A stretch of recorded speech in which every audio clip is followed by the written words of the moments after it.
اوقات کو ضائع کرنے والا اور جتنا ایمان کی حلاوت کو ختم کرنے والا اور جتنا فرشتوں کی آمد کو روکنے والا یہ موبائل ہے، خدا کی قسم اس سے بڑا فحش دنیا میں اب تک کوئی پیدا نہیں ہوا تھا، اس سے بڑا شیطان دنیا میں کوئی پیدا نہیں ہوا۔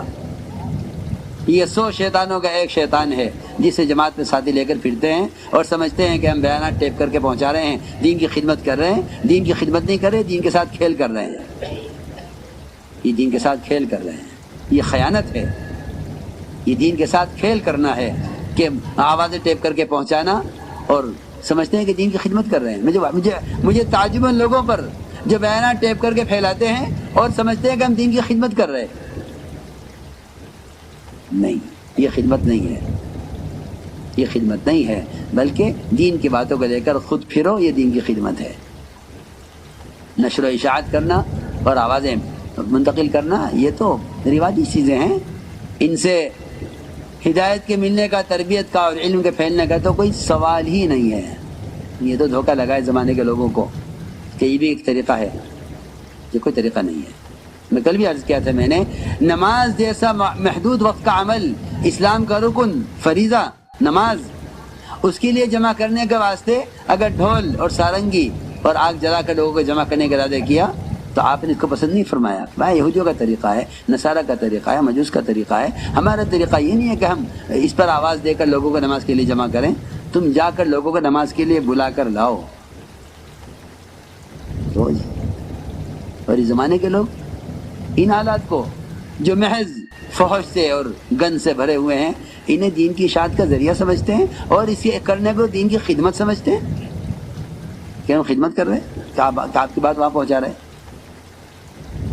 ہمیں ان لوگوں سے بالکل اتفاق نہیں ہے اور ان لوگوں کے اس کام سے بالکل خوشی نہیں ہے جو دین کی باتوں کو ٹیپ کر کر کے پھیلاتے ہیں۔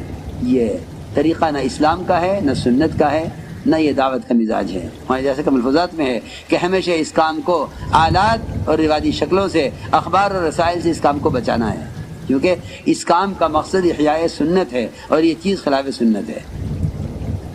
بس صاف بات ہے، لا یعنی باتیں ہرگز نہ کیجو۔ احد کے میدان میں صحابی شہید کیے گئے، احد کے میدان میں صحابی شہید کیے گئے اور ان کی لاش کو وہاں سے اٹھا کر ان کے گھر پہنچایا گیا۔ حضور اکرم صلی اللہ علیہ وسلم تشریف لے گئے ان کے گھر اور آپ نے ان کے گھر والوں کو تسلی دی۔ ان کی والدہ بیٹھی ہوئی تھی لاش کے پاس، ان کے چہرے سے مٹی پہنچتے ہوئے کہنے لگی، میرے بیٹے تمہیں جنت مبارک ہو، تمہیں جنت مبارک ہو۔ آپ نے ہمارے ان کی والدہ سے، تم نے اس کو کیسے جنتی کہہ دیا؟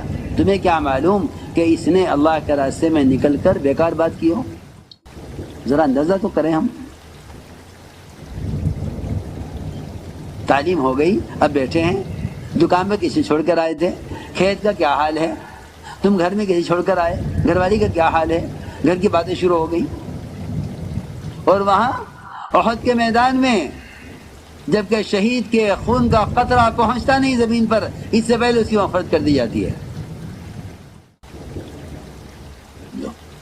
شہداء احد کے اور صحابی، اور آپ کیا فرمائیں ان کی والدہ سے؟ تم نے اس کو کیسے جنتی کہہ دیا؟ تمہیں کیا معلوم اس نے 2 کام اللہ کے راستے میں نکل کر کیے ہوں، ایک لا یعنی باتیں کی ہوں، یا دوسرا کام یہ کہ کوئی لوٹا، کوئی چادر، کوئی لاٹھی، کوئی ضرورت کی چیز کسی کو دینے سے انکار کر دیا ہو جس کے دینے میں اس کا کوئی نقصان نہیں۔